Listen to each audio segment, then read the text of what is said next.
You believe you are good because you've never had to choose to be bad. You pride yourself on your honesty because you've never needed to lie to survive. And you judge those who have fallen because you've never been close enough to the abyss to feel the vertigo.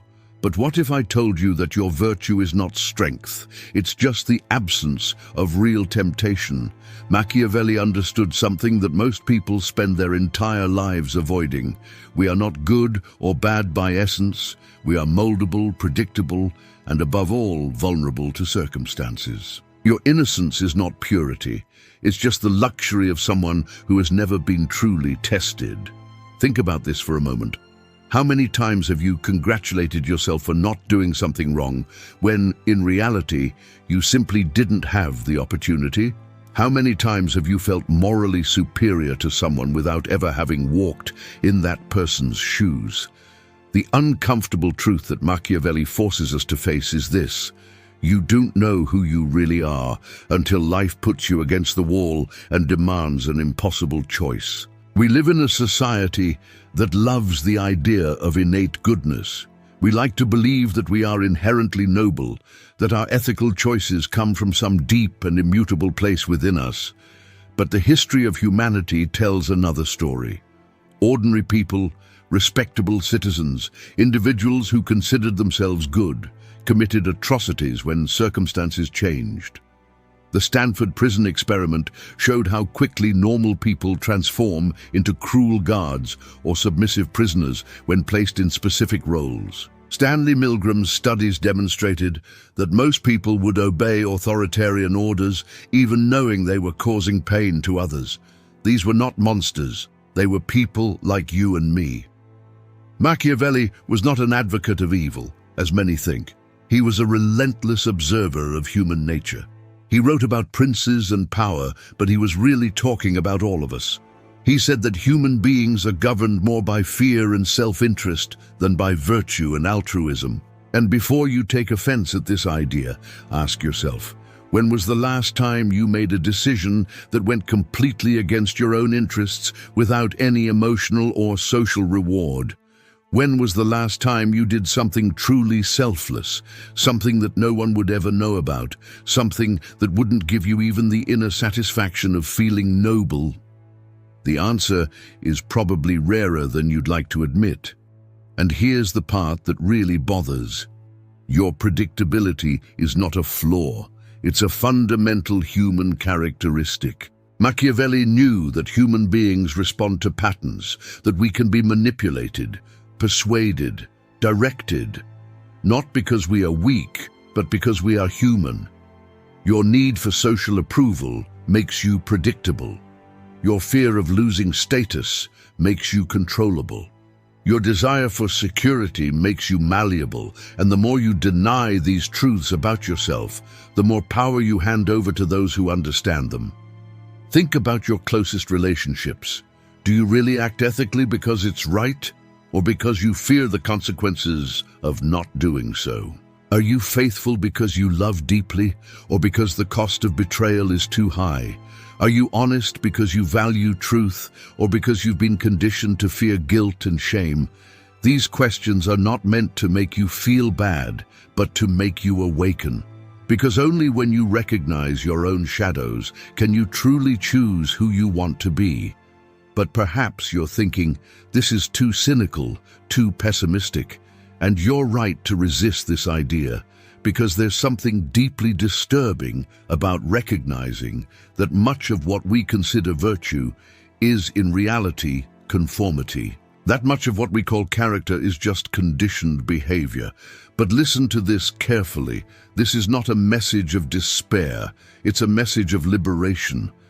Because if you are not naturally good, that means every ethical choice you make has real weight.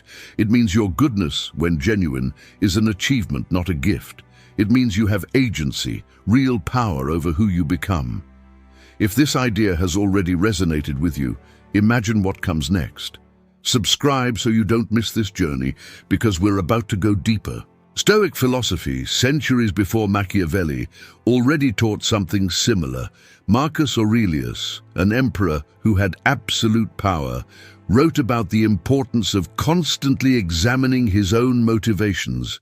He knew that power corrupts not just the weak, but everyone who doesn't remain vigilant.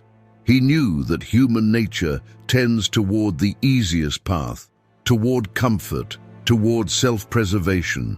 And precisely because he knew this, he daily practiced the art of consciously choosing his actions. He didn't trust his natural goodness, he built it every day through deliberate decisions. The truth is that you live in a matrix of convenient morality. Your ethical choices are rarely truly tested because society has created structures that make ethical behavior also the most convenient. You don't steal because it's wrong, or because there are cameras, laws, prisons, and social judgment. You treat people with respect because you value human dignity, or because you need these people, because you want to be seen a certain way, because you were taught that's how you should act. Again, I'm not saying these motivations make your actions less valid, but I'm saying they make you predictable, and being predictable means being controllable. Machiavelli observed that the most effective leaders were those who understood human nature deeply, not as they wished it to be, but as it really is. He was criticized for centuries for supposedly teaching tyrants to manipulate masses. But what he really did was expose the game that had always been played. He ripped off the mask of politics and showed the real mechanisms of power. And these mechanisms don't exist only in palaces. They exist in every relationship, in every negotiation, in every human interaction. Think about your work environment. How many people act politically correct, not because they deeply believe in these values, but because it's the safest strategy? How many friendships do you maintain, not out of genuine connection, but out of social or professional convenience?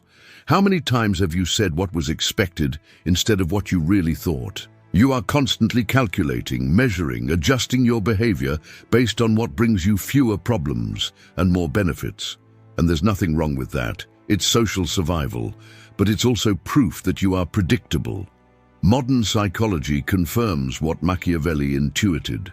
Our brain operates largely on autopilot.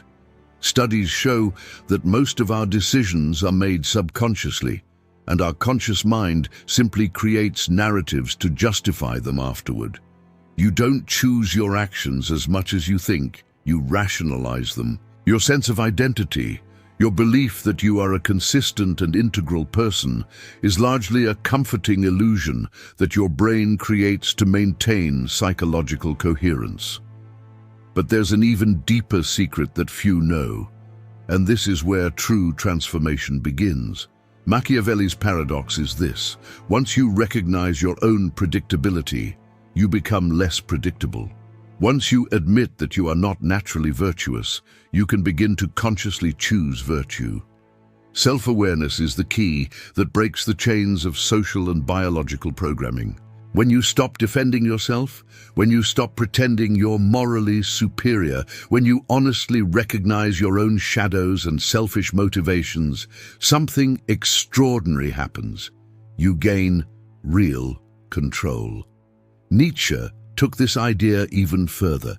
He spoke about the Übermensch, the Superman, not as someone who is naturally superior, but as someone who consciously creates their own values, someone who doesn't accept inherited morality without questioning, but who examines every belief and chooses what truly resonates with their deepest essence. This person is not innocent. They clearly see the chaos and moral ambiguity of the world, but choose to act with integrity anyway, not out of fear or conformity, but through a conscious and powerful decision.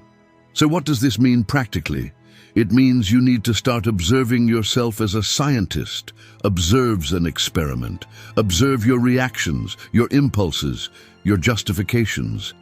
When you feel anger, ask yourself, is this really about justice or about my wounded ego? When you act generously, ask yourself, am I doing this for the other person or for the image I want to project? When you judge someone, ask yourself, would I act differently in the same circumstances, or am I just feeling superior? This brutal level of honesty with yourself is painful, but it's liberating. Machiavelli would say that the truly powerful person is not one who deludes themselves about their own goodness, but one who knows their own weaknesses so intimately that they can transcend them through conscious choice. It's the person who knows they could lie, manipulate, betray, but chooses not to, not out of fear, but through a strategic decision about who they want to be. Because in the end, the only thing we truly possess is our capacity for conscious choice. Everything else is illusion, conditioning, automatic reactions. And here's the final revelation, the truth that changes everything. You don't need to be innocent to be good. In fact, true goodness is only possible when you lose innocence, because conscious goodness, goodness chosen despite knowing all your selfish alternatives, goodness that persists even when you clearly see how the world really works, that's the only goodness that has real value. That's the only goodness that cannot be broken by circumstances, because it doesn't depend on ignorance or favorable conditions. It depends only on a decision renewed every moment. Your predictability is your weak point only if you remain unconscious of it. But when you recognize it, when you clearly see the strings pulling you, you can begin to cut them one by one. You can begin to live not as a moral automaton following social scripts, but as a conscious being who actively chooses their values and acts accordingly, even when no one is watching, even when there's no reward, even when it costs dearly. Machiavelli gave us a gift disguised as poison. He showed us the dark side of human nature, not to make us cynical, but to wake us up, to pull us from the comfortable sleep of feigned innocence and place us in the real arena of human existence, where every choice counts, where every action reveals who we really are. He challenged us to stop being morally lazy, to stop hiding behind untested virtues, and to begin forging our character consciously, like a blacksmith forges a sword, with intense heat and deliberate blows. You are not innocent. You never were. And this is not a condemnation. It's a liberation. Because innocence is fragile, it's ignorant, it's vulnerable. But conscious goodness, virtue chosen with eyes wide open to all alternatives, that's indestructible. That's the only thing no one can take from you, because it doesn't come from outside, it doesn't come from conditioning, it doesn't come from fear. It comes from a deep and renewed decision about who you choose to be, even when you could choose to be anything else. This is the true freedom that Machiavelli, perhaps unintentionally, pointed us toward. The freedom to stop pretending, to face our own complex and contradictory nature, and then, with full awareness, choose each day who we want to become. Not as victims of circumstances, not as moral automatons, but as conscious creators of our own lives. If this message touched something deep in you, if these words made you question things you took for granted, then make a conscious choice now. Like this video, not out of obligation, but because you decided to value content that challenges you to grow. Subscribe to the channel, not on impulse, but because you choose to continue this journey of awakening. Comment below what this reflection provoked in you, and share it with someone who needs to hear this truth. Because in the end, the only difference between who you are and who you could be is the quality of the choices you make when no one is watching. And that choice, my friend, begins now.